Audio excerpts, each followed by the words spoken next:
Gambling's about big money and good luck, and it's a prime target for hustlers. We've set up a casino night and invited a bunch of real people to come along and play. Alex and Paul are here to put their casino hustling skills to the test. And we've got our cameras in position so we don't miss a thing. It's the casino dice scams.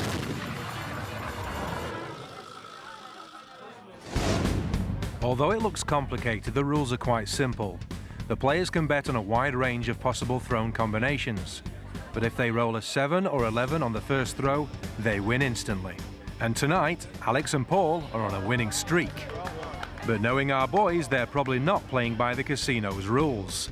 They've turned the odds to their favor. But how?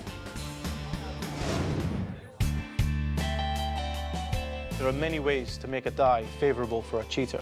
Here we have 2 dice. They look pretty normal, but if I throw them, I get a 7. Now in craps, that would mean I would win in the first roll. If I get an 11, I'd win too. Well, I got an 11. There's another 7. Have a look at those. And there's another 7. Yeah. Yeah. You see, what we've got here is classic case of misspotted dice. So look, if I put these in front of the mirror here, you'll see that one of them has got just the number 5 on it, on all 6 sides. And the other one only has the numbers 2 and 6.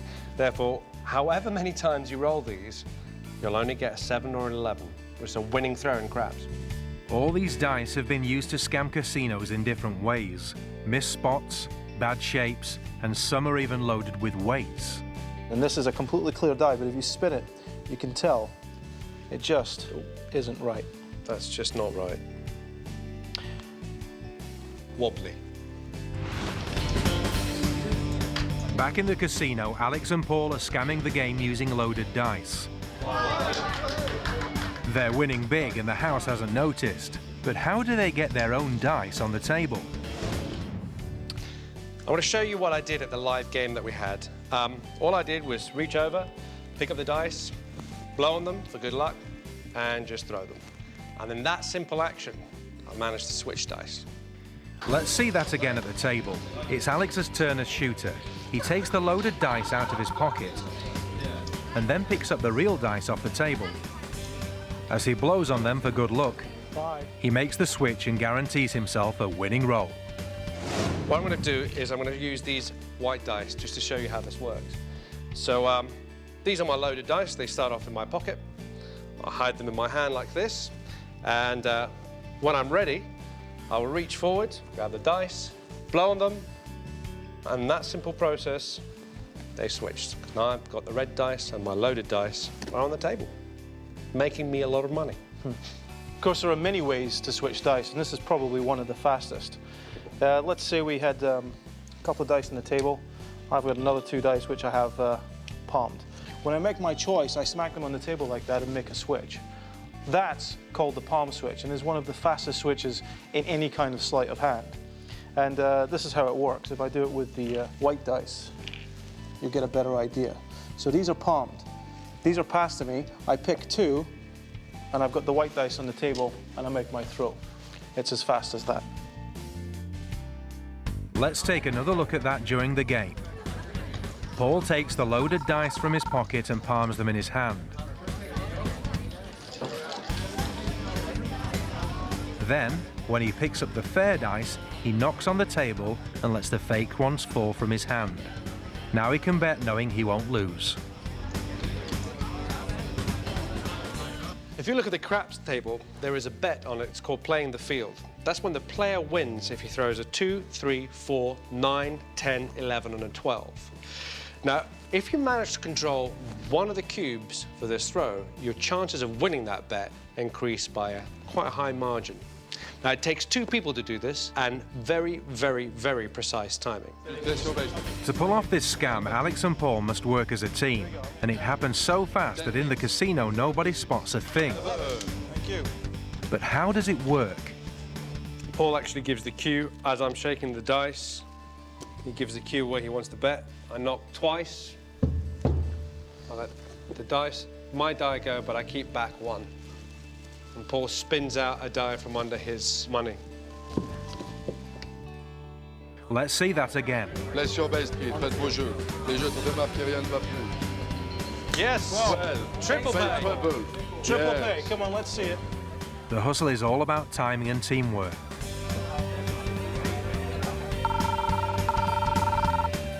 And guarantees our boys will win their bets. It goes to prove that when our hustlers are in town, the house doesn't always win. But what about the players at the same table that weren't so lucky? Don't know how they do it, but could be potluck, could be skill, I don't know. They'd lose a little bit and then all of a sudden there'd be like a big win. Yeah. As far as I saw, they were just playing it just like I was, but they seemed to be winning a bit more than me. Drunken poker. Right. Poker is a serious game played for serious money. You just cut me. But Alex seems more interested in irritating the other players than in winning hands. It's not the best poker face. Did you not see that coming? Next time you get that hand, put a lot of money in. Excuse me, mate. Then he just comes over. He is getting blind drunk. Each time Alex raises the pot, he also raises his glass. Thanks, love. After half an hour, Alex is becoming increasingly obnoxious. He's betting big on poor hands and losing the lot. King eye. There you go, man. See? Pair of twos. The marks may be getting tired of his behaviour, but Alex seems like an easy target, and they are more than happy to take his money. Excuse me, mate. Can I get another buy-in? Because I'm feeling it now. Feeling flush more from the alcohol than the cards, Alex ups the ante, and what was a friendly game with a limit of £100 now has no limits. I want to get some more money on the table. Just a no limit buy-in. Yeah, buy as much as you want. 1 hour, 10 minutes and 8 whiskies later, it's time to put the sting into action. It's Paul's turn to deal, and unknown to the marks, he's using his amazing sleight of hand skills to stack the deck. He is going to deal everybody great hands. Yeah. This will encourage the marks to bet big, but of course there can be only one winner, and if all goes to plan, Alex should walk away with the lot. Just because you love it. When I was a kid, this was a game that I used to play.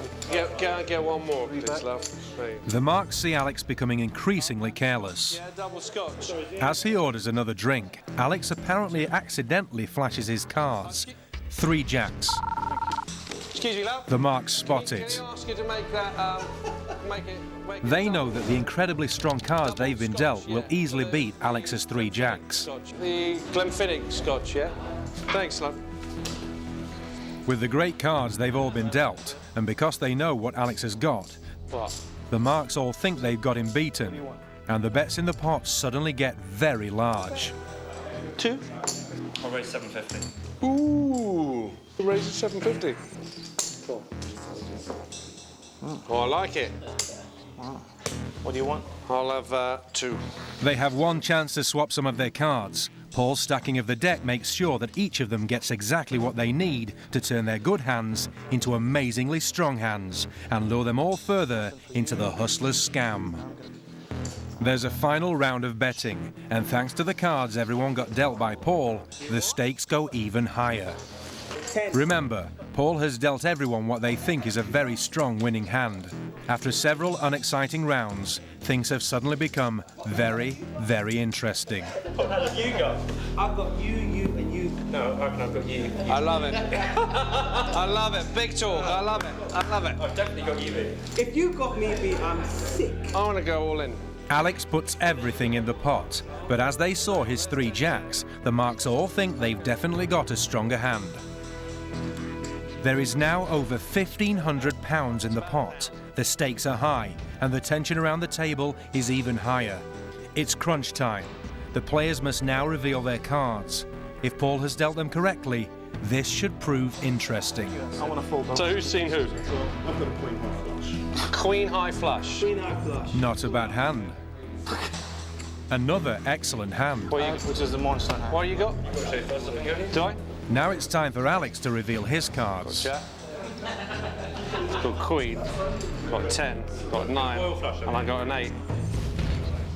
Alex has got a straight flush. In poker, only one hand can beat a straight flush. What have you got? 4 grand kings. And 4 kings is not it. I love it. Alex has won the lot. So that's not possible. Why not? When you ordered your drink, I saw you put your cards back and you had 3 jacks. You could change just 2 cards. You've definitely got. I had 3 jacks. I kept 1 jack. No, you had 3 jacks and changed 2 cards. Yeah. Why would you change 2 jacks? Oh, okay, it is possible. I don't want to play with someone like you who accuses me of cheating. The Marks cannot believe it. Alex makes his excuses and leaves. What's your name? Can you cash me out? I'm going for a those boys in there don't like losing. Yeah? I thought by changing 2, the best you can is quad jack. Now I shuffled and he cut. Oh, well, fair enough. It could And possibly happen. he gave me the cards for that. Having cashed in his chips, Alex slips out of the bar £1,500 richer. Straight splash. What do you do that? With the Marks still trying to work out what happened, Paul also leaves the table and joins Alex outside to split the money. Oh dear, that was fun. That's pocket money at least. He's working on the Marks' greed. They see an opportunity to have an easy game of poker and to win money from this person who's apparently drunk. So that kind of blinds them to the fact that that the poker player may be acting. They just think it's going to be an easy way to win. Well, what you need for this scam to work is a good card mechanic and a drunk. Okay, now even though I'm pretending, I have to appear as annoying as possible. Did you not see that coming? He takes it down. Also, it detracts any attention from Paul when he needs to do his stuff. Can I get a... And what Paul is doing is stacking the deck, controlling every card the players will get dealt. Now to make it simple to understand, we'll demonstrate it like this. I'm going to put the aces on top of the deck. They're face up so you can see them. And as I shuffle, I'm going to stack the cards. We then put exactly the right number of cards in between like that. And that sets the aces for 1 round, but I have to do it for all 4 aces. And it has to be done quickly like this. So if I deal these cards out, you'll see that the aces are indeed going to Alex's hand, just like this. It takes years of practice, but as you can see, it is possible. Using this clever shuffling technique, Paul rigs all the hands of cards. So now this is where the subtlety comes in actually playing the psychology with the suckers. I've got 3 jacks, a 10 and an 8. What I did on the night is I put my 2 cards down here, keeping the 3 jacks. Now I want to show these to everybody, and I'm using the excuse that I'm drunk to flash my cards, because I'm very loose playing, so I'm looking around, hoping that everybody else can see these. The other thing to remember here is that they have stronger cards than those 3 jacks. So they know that they've got Alex beat at this point with 3 jacks. What they expect me to do is keep hold of these 3 jacks and change these 2 cards. But what I do instead is I actually throw away the 2 jacks and keep the jack, the 10 and the 8. So I'm going to actually go for a straight flush, which my friend Paul, because he likes me very much, will deal me the 9 that I need and the queen. So that's a big bluff. And in the speed of the game and with the attitude of the game, it's all over for them. So luck had nothing to do with our hustlers' victory. But before we let the Marks have their money back, let's see what they make of their losing streak. I knew I'd won that hand, and when I'd lost that hand, it's just unbelievable. I thought, my God, we've been done, yeah. To see those hands come out, I was like, yeah, that's it, we've been done. Done like a keeper. Pulled. Hook, line and sinker. I loved it. I think it's brilliant. Welcome to Roulette Scams. Paul and Alex are busy placing bets all over the layout, just like the other players. But unlike the other gamblers, the spin of the wheel seems to be on their side, as they win again, and again, and again. So what's their secret? When I was a kid, I asked a gambler, how can you cheat at the game of roulette? And he put it like this: what if you could make a bet after the ball had landed in the wheel? This is the art of past posting. In other words, once you know what the number is, you try and take advantage of that information and get something onto the layout without the dealer noticing. So here's past posting in operation. There are no bets on the red diamond. But a moment later, an extra chip appears on the winning colour. But how is it done? Now, a roulette table can get quite busy. and usually you'll have one croupier there, and they can be very easily distracted by people chatting to them, or they're cashing up for other people. What I do is I keep a chip hidden underneath my arm here, and I'm also at the same time holding a couple of chips here. I'm looking at the wheel, and I'm looking to see what colour comes down. And depending on what colour, so let's say we've got a red colour coming down, I will actually come in to make a bet. As I come in, of course, the dealer will tell me off and say, well, you're too early or you're too late. Giving my apologies, looking straight at the dealer, I lift my arm up and say, I'm so sorry. But in the action of going forward to placing a bet, I've managed to sneak one of my chips right into the right colour, so that chip is going to get paid off. Even close up, one moment nothing, the next, a winning bet for the hustler to collect on. Another popular method of placing your chips on a number after it's landed is, let's say I had my 3 chips here on number 14, and I was slightly unlucky because the number 13 came in. So I'm only 1 off. Well, just by being a little bit sneaky, I can introduce some cash, ask the dealer to make some change for me, and as I lean forward to give her the money to be very helpful, I just nudge my chips just slightly back on the halfway line. Now, having my chips onto that line means that I get 17 to 1 on my money. That could be a lot of money depending on the value of those chips. And I know that move seems a little bit obvious, but at a busy roulette table, you only need to get away with it once. And at 17 to 1, that's worth the risk. A more advanced move, a pass posting move, would go like this. I'm going to make a move on the table. And while I make that move, I'm going to try and get some more chips down on the layout. Now, naturally, if I'm working with a dealer who's pretty savvy, they're not going to fall for anything. So it has to be a little bit cleverer. I happen to have 4 of Alex's chips. These have been passed to me by a third party. What we're going to do here is I'm going to make a bet, but the bet's going to be a late bet or an early bet. Either way, the dealer's going to call it off. As I reach over like this, all attention is on here. But I'm secretly laying these chips underneath my arm. So the bet looks like this. I come back. The dealer's going to tell me to take those chips back. I'm going to apologize, but Alex is going to make a very healthy profit on that line. No more bets now, thank you. In the casino, we can see this sting play out. Under the cover of placing a late bet, Paul drops Alex's chips onto the winning line. Here it is again. One moment the square's empty, then when Paul sits back down, it's loaded with chips. It's subtle but very effective, and Alex collects on a bet he didn't even place. Thank you. Lucky. Yeah. Had a feeling.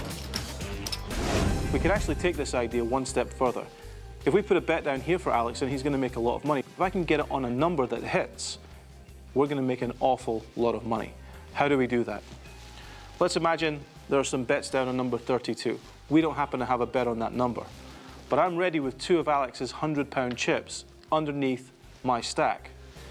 If I see that number comes up, just before the dealer can look over, I come over like this and lay these down and say, can I put a bet down now? It's a joke, but the dealer's going to make me take the chips away. Usually they don't have much of a sense of humor.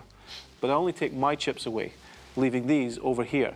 Alex has got £200 on a 35 to 1 number, and he hasn't gone anywhere near it. And this is probably one of the most brilliant pass posting scams that has ever been invented. By working as a team and using the pass posting technique, our boys beat the house and walk away with a stash of cash, leaving the casino out of pocket and the other players wondering how they did it. The chap in the right corner, I would say, yeah, he was all over the table. So I was trying to watch him to see what his luck was. He put the bet over the table and it paid off, actually. He looked like he was playing the game like everybody else. I would like to pay attention to what he's doing next time. You might find yourself in a casino sometime soon, and you might have enjoyed watching these ideas, but however tempted you are, there's absolutely no doubt whatsoever that you will go to jail if you get caught doing these. If they're suspicious at all they're going to do is run to security, they'll rewind the tape, and it's all there for everybody to see. At casino blackjack scams. Blackjack, also known as 21, is one of the most popular casino card games in the world. Each player is dealt 2 cards, and the hand with the highest total wins, as long as it doesn't exceed 21. Oh, blackjack. Blackjack. Sweet. Tonight, the Hustlers are on a winning streak. Timing is everything. They're betting big on the right hands and raking in the chips. The cards seem to be turning in their favour, but the rest of the players round the table aren't so lucky. 13. 13. Too many. 14, split the sevens. I'll stand. Stand on 14. 12. 14. Take a Card on 12. 21. 16, too many. It's Paul's lucky day as he gets 2 more winning hands.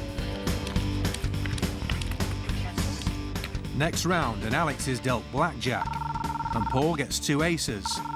Lady Luck is certainly smiling down on our boys tonight. Thank you very much. The Hustlers are turning the tables on the casino, but how exactly? Blackjack is a game where the player plays against the dealer.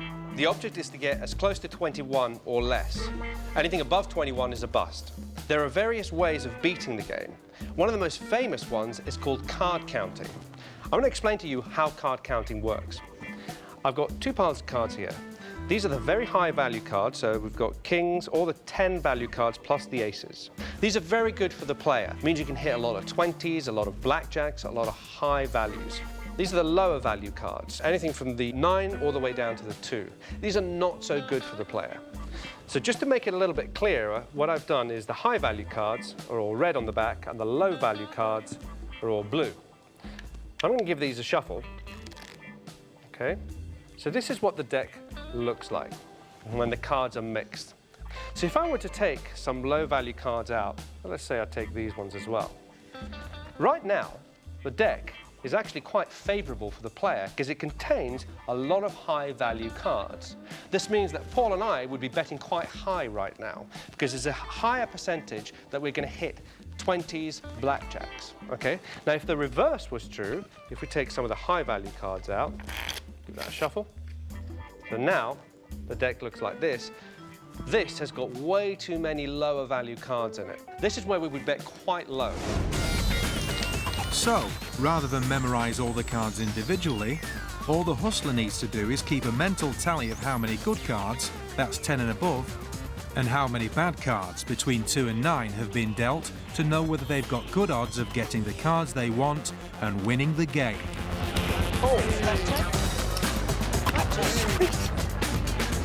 Card counting is just the beginning. These systems can actually be much more complex. For example, there's shuffle tracking. This is where you map a shuffle. You look at the way that the dealers shuffle in a casino, and you see how the cards are dispersed after the shuffle. So during the game, Paul uses a memory system to track the most valuable cards in the deck. Then he follows the shuffle, keeping an eye on the cards he wants. This technique can prove very accurate. So here we have 6 decks. Now these have been played out, shuffled beforehand, and they're ready to be shuffled again. So if we bring in our dealer Serge, Serge is going to come in and take the 6 decks, and he's going to perform a classic casino shuffle. And he's going to split them into 6 individual packs. Now he does that, and he makes a horseshoe shape. Remember, Paul has memorised the position of the high cards during the last round of play, so now he can track them. Now what I'm doing is I'm watching as carefully as I can to see exactly where the high cards go. And he continues this until the decks are exhausted. So now that the 6 decks are shuffled, my job is to make a cut. Serge is going to hand me a cut card, and I'll be invited to cut the cards, deciding what cards come to the top. Now I'm going to make my cut around about here. Now this is the first group of cards that are going to be dealt from the shoe. Because we've tracked the shuffle, we've cut into a position that's very rich with good cards, in this case, the aces. And ace locating is one of the most dangerous blackjack systems in existence. So the more aces in this packet, the more we're about to win. There are 24 aces in a 6-deck shoe. Let's see how we did. 1, 2, 3, 4, 5, 6, 7, 8, 9, 10, 11, 12, 13, 14, 15, 16. This is great. 17, 18, 19, 20, 20 aces out of a 6-deck shoe. That's exceptional. 21.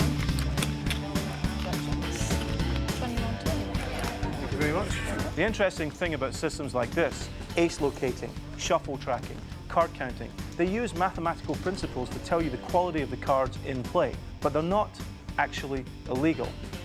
The casinos simply don't like you doing it. It's what we call advantage play. You're simply taking an advantage by using your brain. 20s, 21s, blackjacks, you name it, he had it. It's unusual because I know very well it is very difficult to win in blackjack. Pretty much every hand, if not every other hand, he was winning. Got to be luck.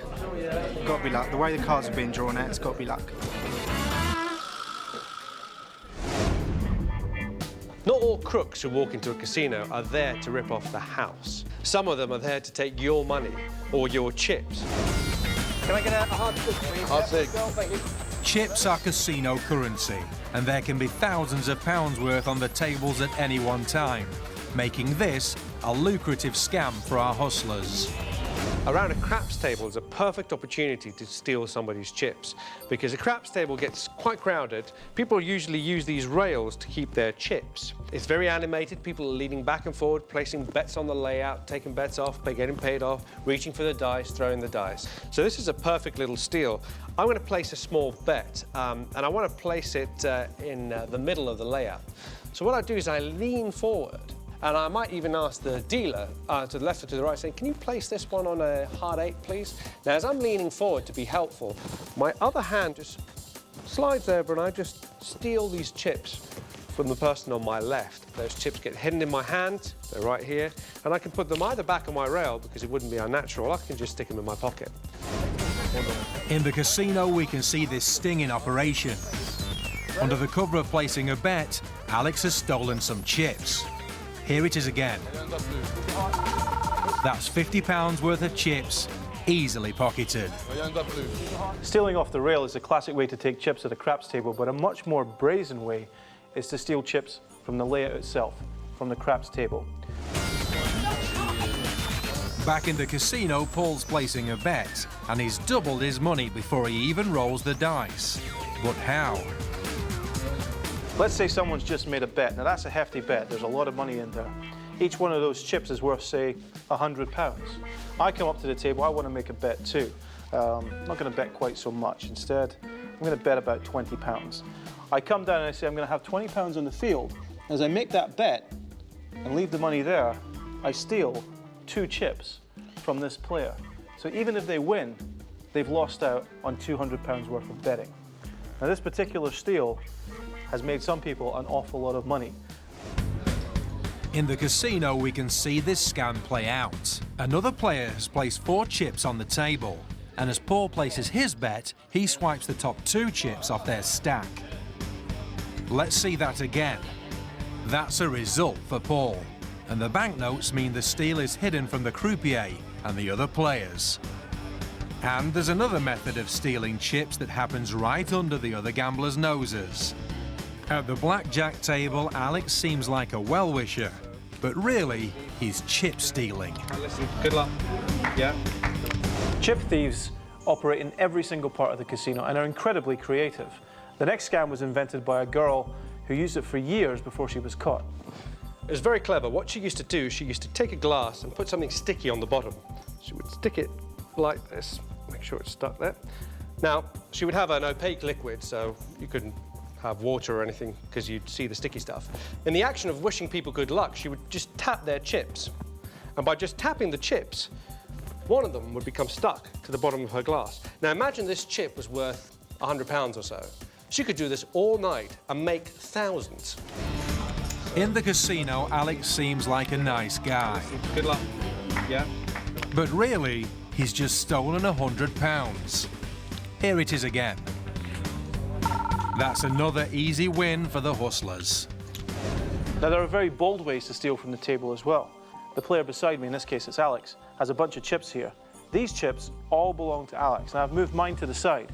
and I'm about to leave the table. As I leave, I move everything over just within range of Alex's chips. But as I get up and pick everything up, I say goodbye to everyone at the table, pick up Alex's chips, and leave. And if anyone were to notice, I simply make it a mistake. I'm really sorry, which ones are yours? I'm sorry, which one are yours? It's very easy to get away with, even if you get caught. Have a good one, As Paul leaves the table, nobody suspects a thing. But a closer look reveals he's just lifted an entire stack of chips from the player next to him. That's the biggest chip steal of the night, and the hustlers are £500 up without even placing a bet. You might find yourself in a casino sometime soon, and you might have enjoyed watching these ideas, but however tempted you are, there's absolutely no doubt whatsoever that you will go to jail if you get caught doing these. If they're suspicious at all they're going to do is run to security, they'll rewind the tape, and it's all there for everybody to see. This is 3-Card Brag. Alex is on his way to this pool hall. He knows that the members here frequently play cards for cash, and he wants to get in on the action.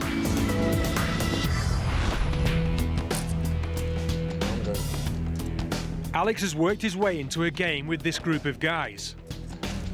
Brag is a fast-paced game where money rapidly changes hands. Each player is dealt 3 cards, and they bet on how good they think their hand is. The betting continues until all the players have thrown in their hands apart from 2.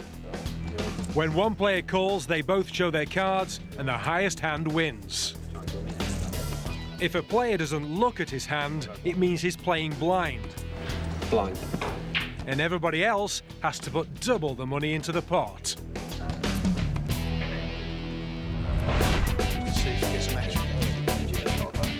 Throughout the evening, plenty of cash changes hands. And Alex gets more than his fair share. But it's not down to luck, it's hustling. Oh, sorry. Now, in Brag, you get 3 cards at a time. You have the option of playing blind. So you have the option of not looking at your hand and betting. This is an extremely strong position because every time you bet blind, everybody else has to pay double the money. Now, if you know what cards you're holding, you can wipe out everybody on the table. So how do we do that? Well, we mark the cards during play. Now, we mark 3 at a time, but in the course of the evening, you'll pretty much get around to marking the whole deck. All I'm doing for marking is I'm marking them so I can see them when they're face down. So I'm going to put a little nail nick on the back of the card. So an ace, I'm going to mark right at the top corner. So I'll mark them ace, king, queen, jack, 10, and so forth. So I'm going to put that little nail nick just there, just up at the top. Now, it's quite subtle, and it's designed so that I can see it when all the cards are face down. If I see 3 identical marks, that means I've got 3 of a kind. That means I can bet blind, and I can be pretty sure that I'm going to beat everybody else on the table. So using this card marking technique, even if he's playing blind, he knows exactly what his hand is. They've been playing for an hour, and suddenly things get very interesting. Everybody thinks they've got a great hand. They keep adding to the pot. One more. The kitty grows rapidly, and the coins become notes. What started out as a game for a few pounds is turning into a game worth considerably more. Nobody is willing to back down, and the pot continues to grow, along with the tension. Somebody's got to drop out. The kitty now stands at over £200, and a couple of the players have dropped out of the game. It's now between Alex and the player on his right. Alex reveals his cards first. He's got a good hand. Good cards. But can the other player beat it? No. Alex rakes in the cash. That's over £200 for just 2 hours' work. But how could he be sure he had the winning hand?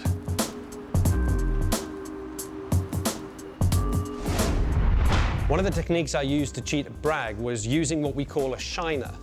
Now, a shiner is usually a small reflective object that you can hide amongst your chips or have it on your person, and it allows you to see the cards face down. Now, in this case, what I used was a cup of black coffee. Now, black coffee is almost like a mirror, and I use the reflective surface to see what cards I'm dealing out to everybody else. Now, it's very natural for me to look down at my hands when I'm dealing, so it's not as if I'm staring into my cup of coffee as I'm dealing the cards out. So if we go like this, I've got the jack of diamonds there, the 9 of clubs here, there's the 6 of spades, there's the queen of diamonds, and so forth. I can do that very quickly and go throughout the table. And with brag, we played with 4 people. That's not too many cards to remember. So I'm playing with a huge advantage over everybody else. As he was dealing the cards, Alex knew what they were before they even hit the table. I've lost quite a bit there, yeah. Oh, the reflection on the coffee. Oh, reflection. Reflection over the coffee. Oh, that's amazing. I thought you won it fair and square. I'm a bit shocked. Sneaky little sod.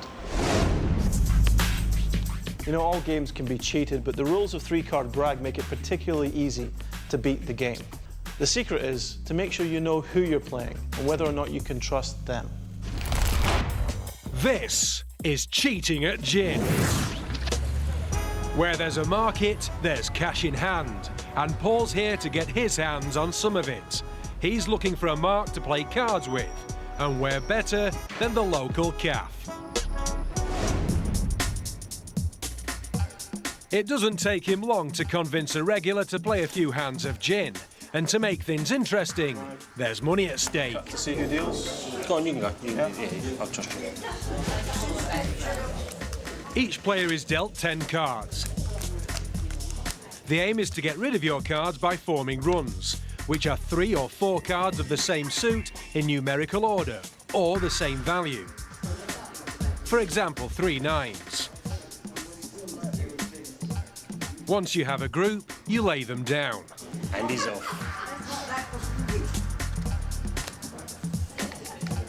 Then the players pick another card and try to make a new group. The winner is the first player to get rid of all their cards. Oh, that's ridiculous. Look what I had.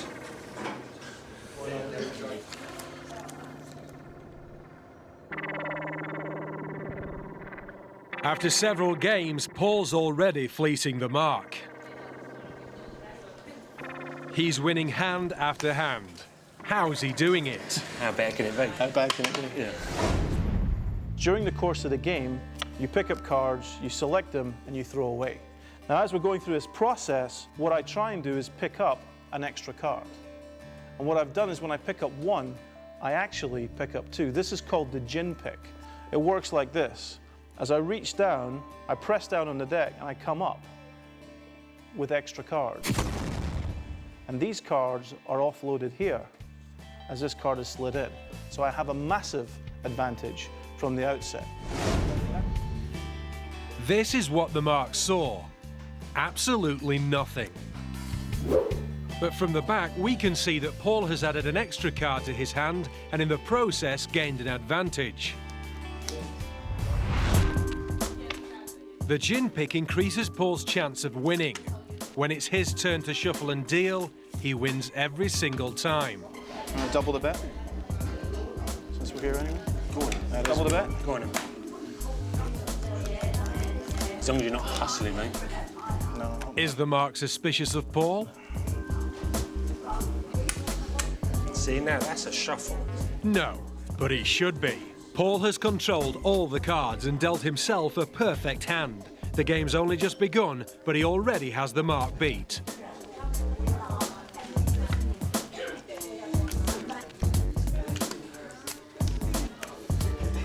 I so want to swear. Now, we used all sorts of moves on this guy. I'm going to show you one that's basically called stacking from the discards. Stacking from the discards means picking up cards that have already been played at the end of a round and then dealing them back to yourself. Let's imagine someone's put down 4 aces, 4 kings, 4 queens, 4 jacks, and 4 tens. Of course, there would be more cards on the table. So what I do is I grab the cards I want for the next round. Now, of course, the best ones would be the aces, the kings, and the queens. I grab the cards I want and put those on top, and I grab all the cards I don't want and I put these on the bottom. And while I shuffle, I'm being sure not to shuffle the cards I want on top of the deck. So these cards are still safe. The next thing that I have to do is set the cards during the deal so they get dealt to me. And I do that with the aid of a perfect shuffle. by shuffling the cards exactly so that the cards alternate like this. So when I deal the cards to myself, what I'm getting are all the cards that I collected earlier. So I'm guaranteeing myself a perfect hand right out of the gate. And for the next hour, Paul just keeps on winning. Oh, bad luck. Well done. There you go. Bad luck. Thank you. But ever the sportsman, he gives the mark a chance to win his money back by cutting cards. It's double or nothing. High card takes all. You come first. Just like that. We're going to bet on it, are we? Okay. What have you got? Double or nothing? Let's get the old moths out of the way. All right. Yep. What you got? I don't want to see. The mark has a 9 and Paul gets an ace. Oh, yeah. It's the definition of a lucky day. Like all good con men, Paul has taken the mark's money and left him smiling. Same time tomorrow? But how did he get that ace? One way of taking advantage in any game, even if you lose all night, is to make a bet at the very end of the night that you're absolutely certain to win. And so cutting for high card is a very common way of throwing in one extra move that will bring back any money that you've lost or double any money that you won. And it works like this. As you gather the cards up, you're looking for a good card. Let's imagine we found the ace of spades and we cut that to the bottom of the deck. Now, it doesn't matter where they cut, it'll be a completely random card. They cut to a queen, they could cut to a 3. But when I make my cut, I cut over like this and I cut the ace from the bottom of the deck. So I'm guaranteed to either draw even or win the cut. Now it works like this. As I cut, my fingers go underneath and carry the ace forward like that. So it doesn't matter where my opponent cuts, I'm not losing anything. So with the aid of some sharp card handling manoeuvres, Paul leaves £20 better off. But how does the mark feel about Paul's run of good luck? He just had luck on his side, and I made a couple of wrong decisions. That's the way the cookie crumbles, unfortunately. If he did cheat, he's very good at it. What can you do about it? There's a lot of unscrupulous people out there. As you can see, there are many ways to cheat in the game of gin. In fact, there's many ways to cheat in most card games. So be very careful when you're playing with people you don't know. Alex and Paul are here to put their hustling skills to the test. And we've got our cameras in position to try and catch them turning the odds in their favour by using gambling devices. Whatever our boys are doing seems to be working. In one evening, they managed to take the house for £1,600. They rake in the chips at the roulette table and they beat the dealer time after time at blackjack. The technology seems to be giving them the upper hand. But how exactly? This is one of the most advanced blackjack systems in the world. It has several components. The most important one is the entry system, because with this hidden underneath the clothes, I'm able to tell the computer everything that I see. Now, it may receive just values, but I can also put suits into here as well.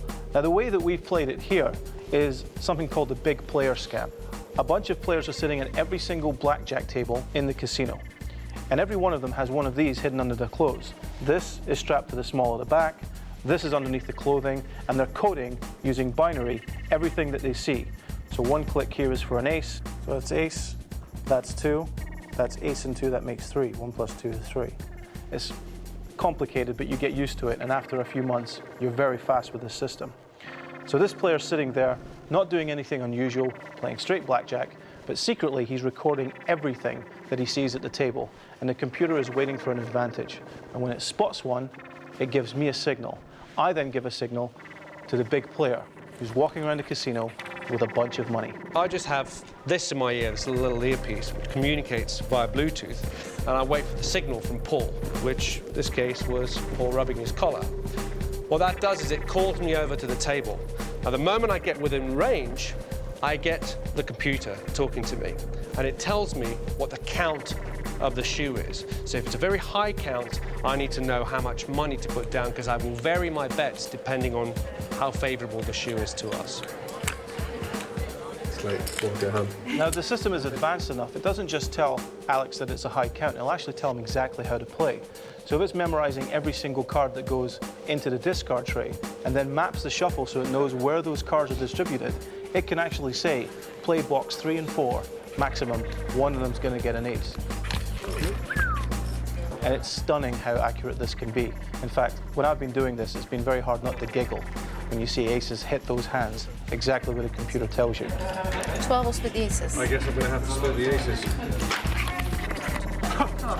So technology can help crack blackjack, but it can also help a hustler beat a game that should be unpredictable.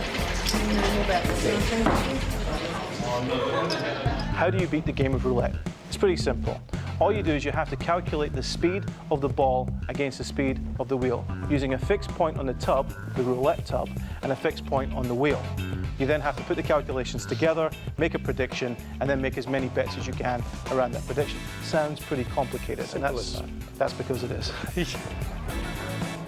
There's two people involved. Probably the most important one is the one who spots the wheel. So that would be me in this case. What I'm doing is I'm wearing this on my person, and I have on the end of this wire, I've got a little button.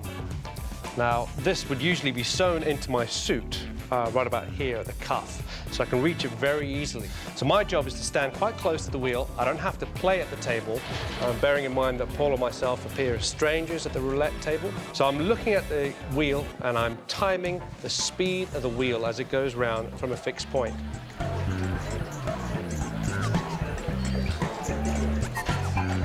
Once the computer is satisfied that it's got the speed of the wheel and the speed of the ball, it gives us a calculation as to where it thinks the ball might drop.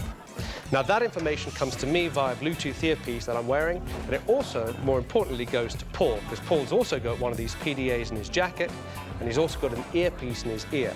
So he gets the number as well. And within 4 seconds, he's got to lay a lot of bets down. That's actually quite tricky. You have to remember that each one of the numbers on the wheel, they're not consecutive, so you don't get 1, 2, 3, 4, 5. The numbers are actually laid out so that in order to get the number 25, in our case, I had to lay out 9 numbers that were all over the table before the dealer calls no more bets. No more bets. So, by measuring the speed of the ball against the speed of the wheel, the computer predicts a number the ball will land on. 25. But as well as betting on that number, to allow for a margin of error, the hustler spread bets on the 4 numbers either side of that on the roulette wheel. But he has to be quick. It's really not easy to do, and it takes years of practice and real experts to make a system like this work without getting caught by the casino. No more bets.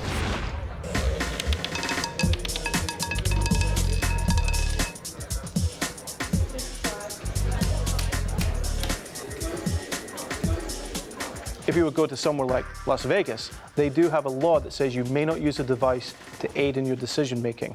And that law will put you in jail if you carry any of these devices into the state. However, here there is no specific law, so it's a cloudy issue. But the truth is, if you get caught with any of this in a casino, you will have an argument on your hands. This is 3-Card Monty. 3-Card Monty is often seen on the streets of New York, but it's used to target tourists all over the world, and the hustlers have found the perfect spot to target holidaymakers in Ibiza. Paul has set up his pitch. Excuse me, sir. Yeah. Come in. And Alex is going to help him draw a crowd and get some money on the table. How'd you like to win some money? Can I see anybody? It only takes a few minutes for people to start showing an interest, and the game's on. All you have to do is follow the queen. All right, all you have to do is tell me where the queen is. Come on. There. There? If you try it for money, you'll win a little bit more. Okay? Alex is playing the role of a shill. It's his job to bet and lose by making obvious mistakes. It allows the marks to see how the game works and believe that they can beat it. How much more you got? I have money, but it's he was right. This mark has been watching closely. Okay, now I'm going to do this very, very slowly. Where is it? I think I know where it is, but where is it now? Paul gets the mark to take out some money. Take some money.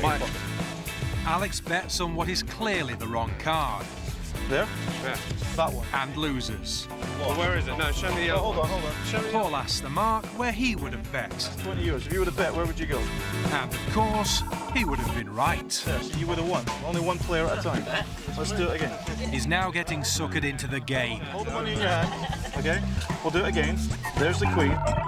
All you got to do is follow the queen. Okay? We'll do it really quick. And not wanting to miss out again on what he thinks is easy money, just point to it. Put your the Mark bets 20 euros. But of course, now his money's on the table, Paul makes sure he loses. I would have thought the middle one as well, I'll be honest. No matter how smart you think you are, the hustler is always going to beat you. Three-card Monte is one of the most misunderstood con games of all time. First of all, people think it's a game. It really isn't. You can't win. It's basically about trying to find out where the queen is. Now, if I mix the cards up, you basically have to tell me exactly where you think the queen is. Now, if you're watching, you probably think it's here. It gets a little bit more difficult if you play it for money. Again, the cards are mixed up like this. All you have to do is figure out where the queen is. Now, again, if you're smart, you're probably picking here. Some people are very sharp and will go for this card. Of course, anybody who bets here wins. That's how the game works. So look, here's how the move would work. You've got the queen in the middle.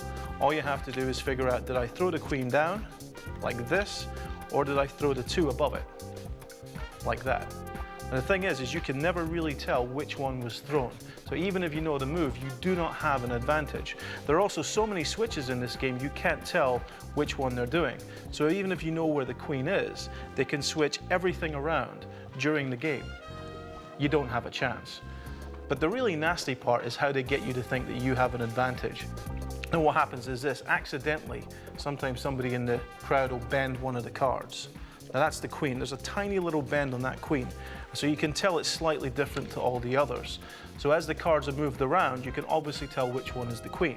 But if I were to just switch them a little bit more, you can see the queen exactly where it is. But if you bet money there, you're absolutely guaranteed to lose. Because even with a bend in it, it's possible to switch the cards around. It's a bigger bet. And here it is in the game.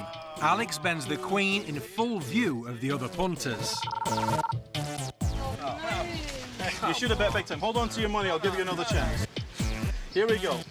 When Paul throws the cards down, the punters think they know where the queen is. This one, anyone else? This one here? No, that's the 2. But in fact, the bends moved to another card. That's the way the game is played. He must have got about 200 euros off everyone. Yeah. Like, no one ever won off him, no. Yeah, I lost some money, yeah, I lost quite a bit of money today actually. So, but oh well, doesn't matter. Not be bothered. Go here for the oldie. But the con doesn't end there. The Marks have lost more than a few euros. Person though. No. Nope. No. Purse is gone. All the cards and some money in it. Oh well. Gosh. All right, come on, folks. Someone's But Alex and Paul never went near the bag. How did the purse get lifted? Every king is looking for his There was a third hustler, Jess. A little bit closer. How much money have you got? As the Marks reached for their money, they were unwittingly letting her know exactly where they kept their wallets and purses. And while the punters were concentrating on the game, yeah, you would have lost as well. I'm pretty good at this game, folks. Yeah, very good. Jess dipped her hand into the Marks' bag and lifted her purse. They didn't mind blowing a few euros on a street game, but losing the purse could completely ruin their holiday. Cancel the card, that's all really. Not much more you can do.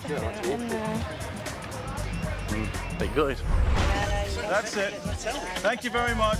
And to make things even worse, when Alex made his way out of the crowd, he swiped the Mark's top-of-the-range digital camera as well. More money. Thank you for playing, though. Anybody else? Find a lady. It's called the Game of Kings because every king is looking for his queen. A lot of people who see it in the street think that the only person involved is the person behind the table who's throwing the cards. There is at least 2, 3, maybe even more people involved in Monte gangs. But most importantly, what are you doing when you're in front of that table? You're getting money out to play. What does that tell the rest of the gang members? That tells them exactly where your wallet is. So you're not only going to lose the money on the table, but you might lose all your money from your pockets as well. This is the poker tournament. Poker is a high-stakes game which offers the chance of taking the whole pot, providing luck's with you and you're good enough to beat everyone else. The game's seen a boom over the past few years. Tournaments are held in venues all over the country, and prize money can run into thousands of pounds. And where there's money, hustlers won't be far away. They're here tonight to run a grand poker scam. Everyone at the tournament buys into the game for a set amount. The competitors get their chips, take their seats, and the games begin. Yeah. They play until they've lost all their chips, at which point they go home with nothing. This knockout procedure continues for several hours until most players are eliminated, leaving one final table. This table is where the big money can be won and where the hustlers want to be. Alex and Paul made it. The deal is there to ensure that the play is fair, and these are the marks in the hot seats. It's winner takes all now. They don't know it, but the odds are definitely stacked against them. That's because although the hustlers appear to be strangers, they're actually working as a team.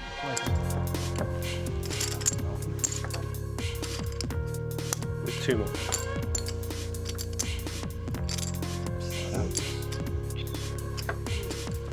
The end of the first game, and spirits are high. You feel honest? I feel very honest. Hey, would I lie to you?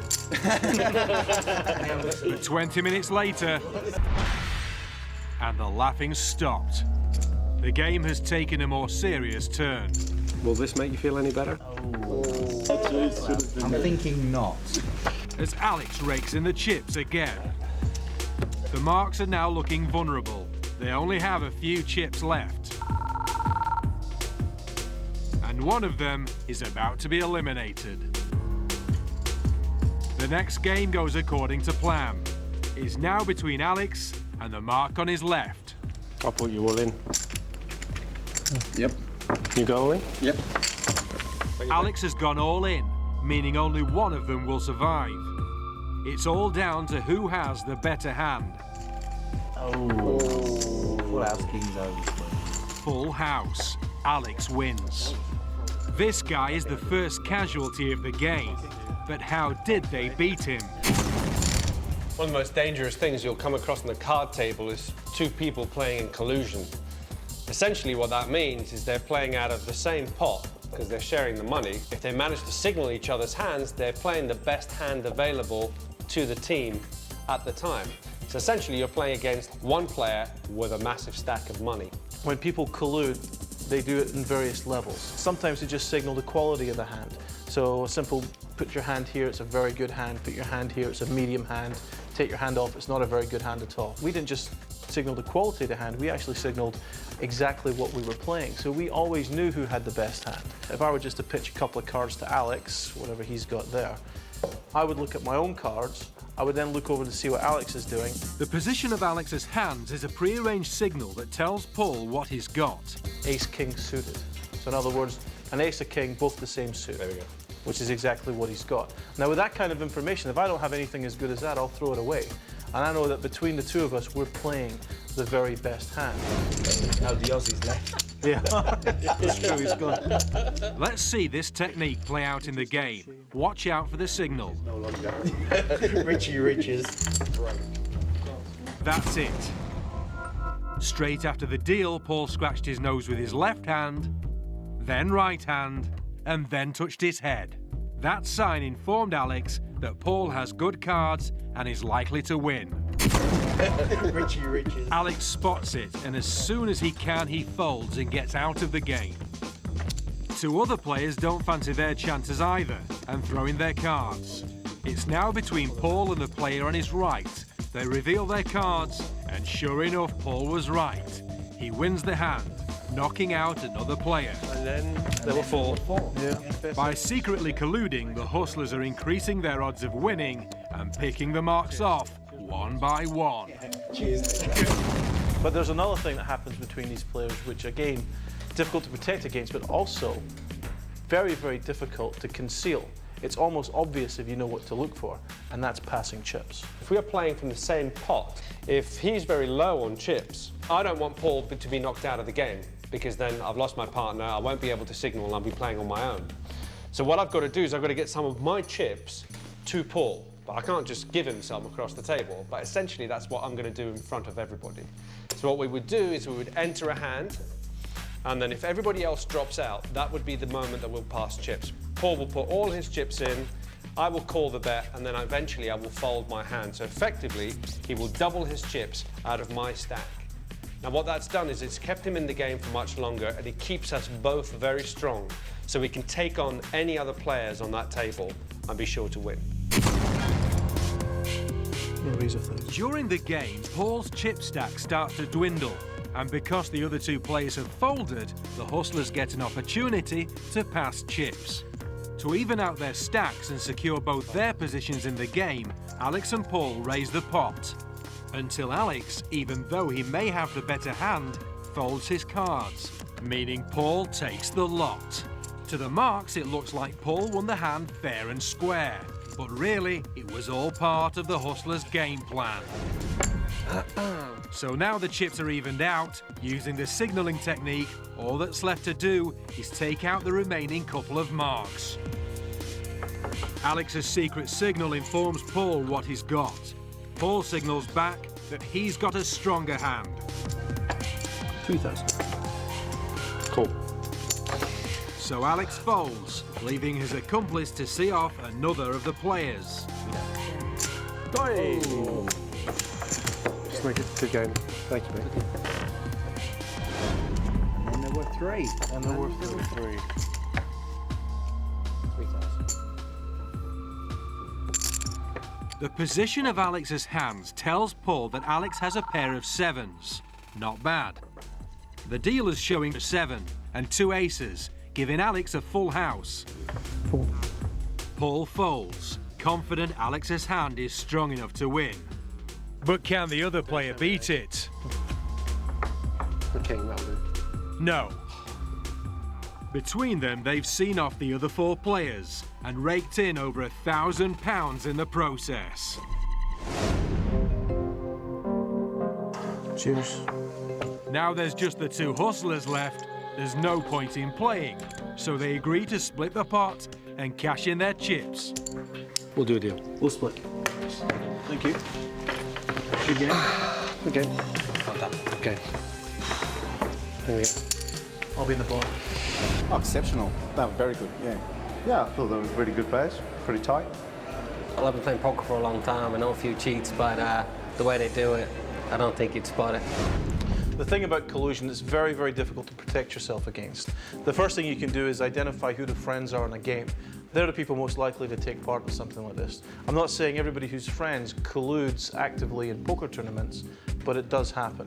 If you see the signs of people colluding, you can ask them not to play or ask the organisers not to allow them to play, because the organisers are responsible for your security as poker players.